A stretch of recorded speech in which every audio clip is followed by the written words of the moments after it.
Thank you, Rachel. Appreciate that. Good morning, everyone. Welcome to the Committee on Free Expression, and I call this meeting to order. Rachel, will you please confirm that we have a quorum of committee members? Yes, we have a quorum. Fabulous. I want to start the meeting by thanking all of you for joining us today and for your comments on the report and for the continued effort to develop the report. As it continues to evolve every year, we appreciate this. We try to publish this report to show all of the good work the universities are doing. In addition, it satisfies our statutory charge and our responsibilities as laid out by the legislature. The first item on the agenda is a very important item. It is the approval of the minutes from last year's Free Expression Committee. Are there any questions or comments from the committee about the minutes?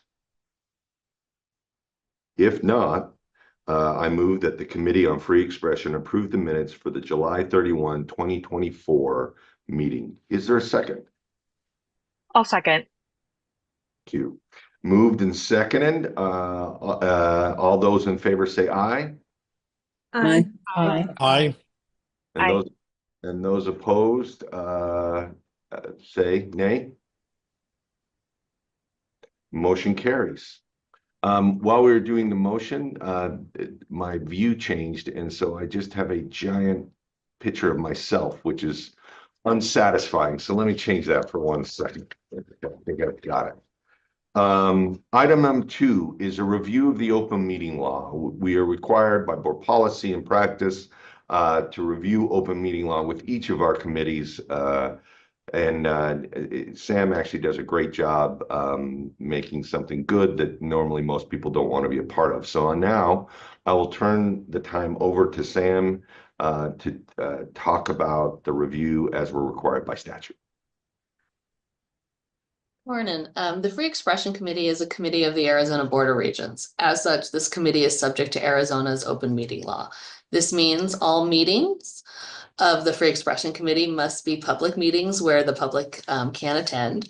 Our meetings have to have written minutes or a recording that's available within 3 working days after a meeting. Our meetings notices and agendas must be available and posted 24 hours before the meeting. These agendas must list the specific matters to be discussed, considered, or decided at the meeting, and must be available and posted 24 hours before the meeting. And this committee needs a quorum of 9 or more members to meet or take legal action. And a quorum of this committee cannot engage in committee business if it's not during a public meeting. And this includes communications via email. There are penalties for violating the open meeting law, which range from nullification of legal actions taken in any meeting to civil penalties to removal from office. I am happy to answer any questions as to the open meeting laws. Any questions for the committee members? Seeing none, I'll just make the comment. You'd be surprised at how serious the Attorney General takes violations of open meeting law. So we have an excellent legal staff here that does its best to make sure the board and all its committees are in continued compliance. With that, we'll move on to item number 3, which is item number 3 is a review of the statutory charge to the Committee on Free Expression to submit an annual report. Again, Sam, would you please provide the committee with a review of the committee's statutory charge? I'm sure. Arizona law requires the Board of Regents have a committee on free expression just like this. And we have to submit an annual report to the governor, Speaker of the House, and the Senate President. This report has to do 5 things. It has to describe barriers to or disruptions of free expression within Arizona's public universities. It has to describe how the administration handles and disciplines related to those barriers and disruptions of free expression within our universities. And it has to describe any substantial difficulties, controversies, or successes in maintaining administrative and institutional neutrality. It also has to include any assessments, criticisms, commendations, or recommendations that this committee decides to include in the report. And finally, it has to have an accounting of the allocation of student activity fees used to support and facilitate the expression and activities of students and student organizations during the prior year. Are there any questions for Sam regarding our statutory charge as members of this committee? Okay, hearing none on that, I think everyone on this call, or excuse me, I guess this is a Zoom meeting, is very aware of the charge as being a committee member and their participation as part of it. That brings us to the meat of our meeting, which is item number 4, is a review of the draft of the 2025 statutory report. Sam, again, as the lead on this, would you please provide the committee with a review of this year's report?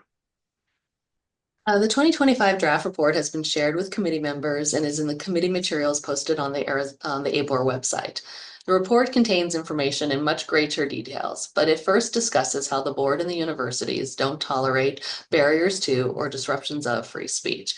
It specifically discusses how all 3 universities experience campus conflicts involving multiple viewpoints, and throughout all of them, our universities encourage free expression of all viewpoints within established content, neutral, time, place, and manner restrictions. The report highlights how all 3 of Arizona's public universities maintain the highest green light rating from FIRE, and all 3 universities have adopted the Chicago Statement. It also notes that in FIRE's 2025 college free speech rankings, ASU ranked 14th, NAU ranked 28th, and U of Arizona ranked 25th nationally. These rankings reflect students' perceptions of their abilities to express opinions freely and to the extent which university administrations support that expression. The report then discusses how all 3 universities respond to various allegations of disruptions of and barriers to free speech, and how all 3 universities worked to ensure that all expressions on speech on campus, whether planned or spontaneous, are supported. For example, NAU's Speech Expression Action Knowledge Team, the SPEAK team, facilitated the free expression of on-campus speakers, events, and protests, as well as the free expression of those who might be attending those events to observe and express a differing perspective. ASU staff actively assisted in facilitating and supporting speech, providing options for virtual and in-person speech, and arranging and maintaining space to permit speakers, listeners, and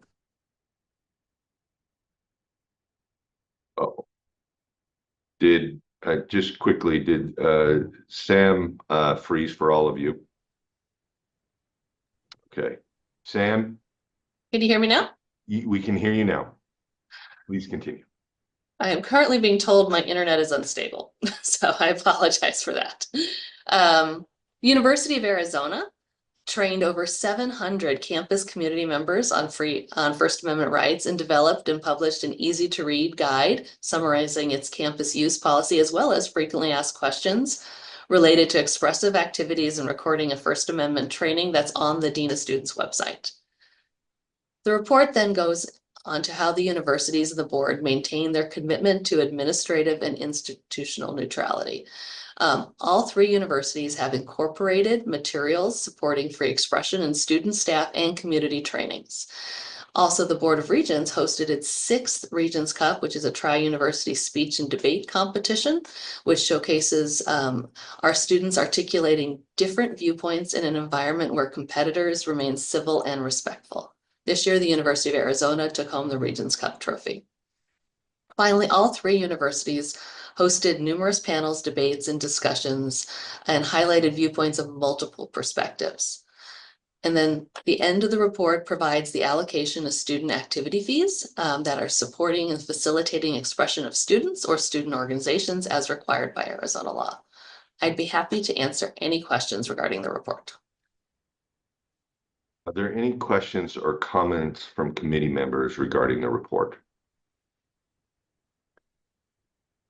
I know all members of the committee have had a chance to previously review these, and they have gotten comments back through their individual universities, which were then incorporated in this final draft, if you will, to go to the board. Just to echo what Sam has said here, it is of utmost importance to the board and to their presidents that serve them that Arizonans and Arizona's public universities be an example of free speech and civil discourse across the country. We're very proud of that when we go to the legislature, when we talk with other policymakers and influencers, we highlight often the great lengths each university goes to make sure that there's the opportunity for students and faculty and employees to express themselves freely and to be able to engage in a civil dialogue. It is central to what we are as public universities, and it is central to the board's mission. And that is what's parts of what separates us as public institutions from the private institutions that we so often consider our colleagues and our competitors. And we're grateful for all of the work that all of you do in this area. There will always be challenges in this area. That is what it means to be part of an American public institution. But as all of you have shown great examples this year, and your universities are leading lights in this area, I want to thank you on behalf of the board. With that, if there are no more input and there are no more discussion, I move that the committee approve the proposed report and authorize Samantha Blevins to make any non-substantive changes in preparation for submission to the board for approval at its upcoming August 28, 2025 special board meeting. Is there a second? I second. Thank you. Motion has been moved and seconded. All in favor say aye. Aye. Aye. Aye. Those opposed, nay. Any abstentions? Seeing none, I thank you all for your service. I look forward to seeing you in and around campus. Thank you all for all your service to the universities and to the state of Arizona. This concludes the Committee on Free Expression meeting for 2025. Look forward to you in our future meetings, and no later than July 31st, 2026. Thank you all for participating. We are adjourned.